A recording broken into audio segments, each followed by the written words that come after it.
if you see that existence is musical in nature.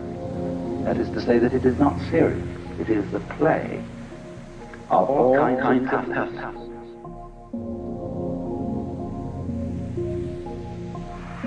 Any experience that we have through our senses, whether of sound or of light or of touch, is a vibration. And a vibration has two aspects, one called on and the other called off. Vibration seems to be propagated in waves, and every wave system has crests and it has troughs. And so life is a system of now you see it, now you don't. And these two aspects always go together. For example, sound is not pure sound, it is a rapid alternation of sound and silence. And that's simply the way things are. Only you must remember that the crest and the trough of a wave are inseparable.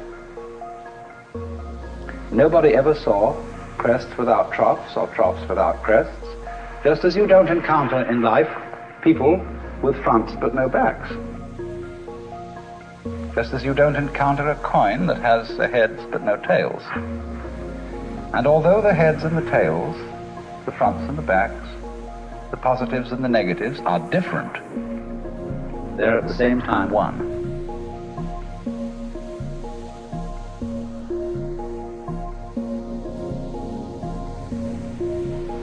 In fact, our physical world is a system of inseparable differences.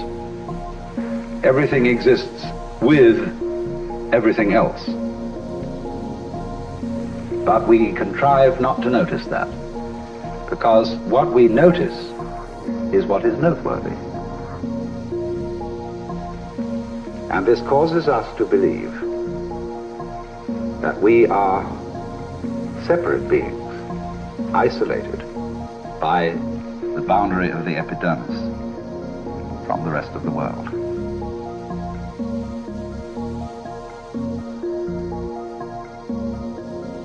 Is it serious? Is existence serious? Like you say, doctor, after he's looked at your X-ray picture, is it serious? What does that mean? Means, am I in danger of not continuing to survive? But the basis of it all is this, then.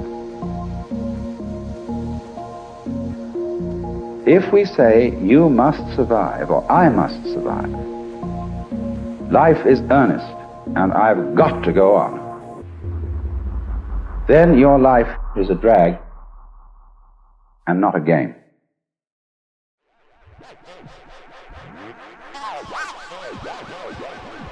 Now, it's my contention, my personal opinion, this is my basic metaphysical axiom, shall we put it that way, that existence, the physical universe, is basically playful.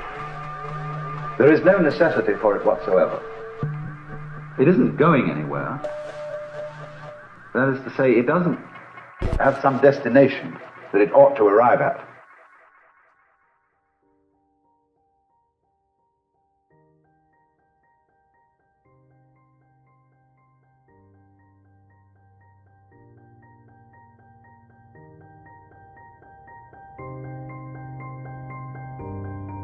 But it is best understood by analogy with music.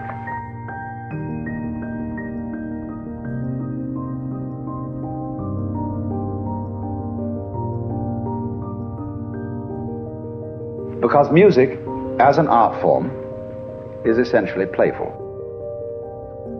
We say you play the piano. You don't work the piano. Why?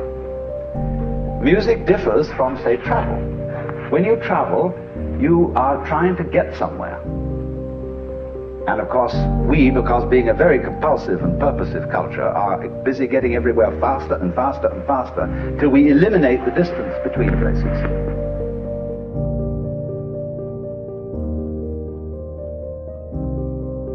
And what happens as a result of that is that the two ends of your journey become the same place. So you eliminate the distance and you eliminate the journey. Because the fun of the journey is to travel.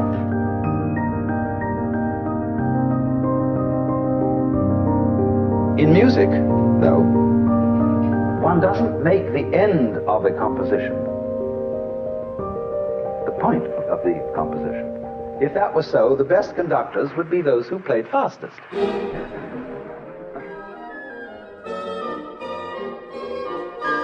And there would be composers who wrote only finales.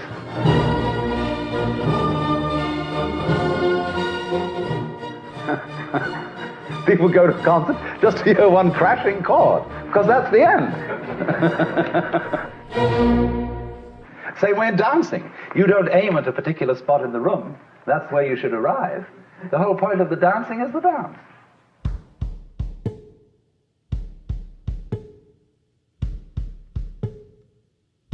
Now, but we don't see that as something brought by our education into our everyday conduct. We've got a system of schooling which gives a completely different impression. It's all graded. And what we do is we put the child into the corridor of this grade system with a kind of, come on, kitty, kitty, kitty. And now you go to kindergarten, you know, and that's a great thing because when you finish that, you'll get into first grade. And then come on, first grade leads to second grade and so on, and then you get out of grade school, you go to high school, and it's revving up, the thing is coming. Then you're going to go to college, and by Jove, then you get into graduate school, and when you're through with graduate school, you go out to join the world. And then you get into some racket where you're selling insurance, and they've got that quota to make, and you're going to make that. And all the time, the thing is coming. It's coming, it's coming, that great thing, the success you're working for.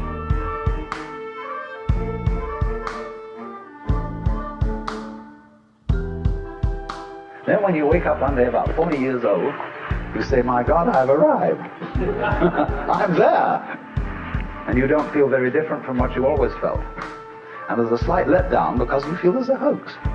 And there was a hoax, a dreadful hoax. They made you miss everything by expectation. Look at the people who live to retire and put those savings away.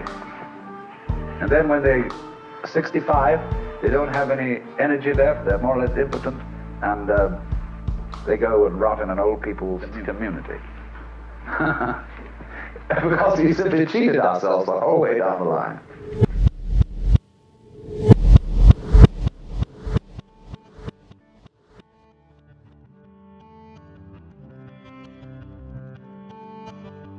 We thought of life by analogy with a journey, with a pilgrimage, which had a serious purpose at the end, and the thing was to get to that end, success or whatever it is, or maybe heaven after you're dead. But we missed the point the whole way along. It was a musical thing, and you were supposed to sing or to dance while the music was being played.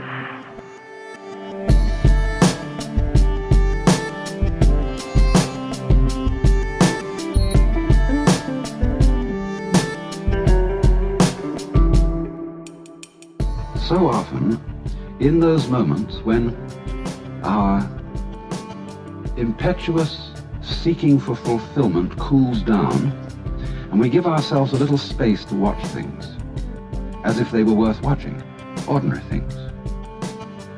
And in those moments when our inner turmoil has really quietened, we find significance in things that we wouldn't expect to find significant at all. Or perhaps the significance then is the quality of a state of mind in which we notice that we're overlooking the significance of the world by our constant quest for it later. That in those moments, the significance of the world seems to be the world, seems to be what is going on now. It is this participation in the essential, glorious nonsense that is at the heart of the world, that isn't going anywhere, that is a dance. But it seems that only in moments of unusual insight and illumination that we get the point of this, and find that thus the true meaning of life is no meaning, that its purpose is no purpose, and that its sense is nonsense. But still, we want to use about it the word significant. Significant nonsense? Yes, nonsense that is not just chaos, that is not just blathering balderdash, but that has in it rhythm, fascinating complexity, a kind of artistry.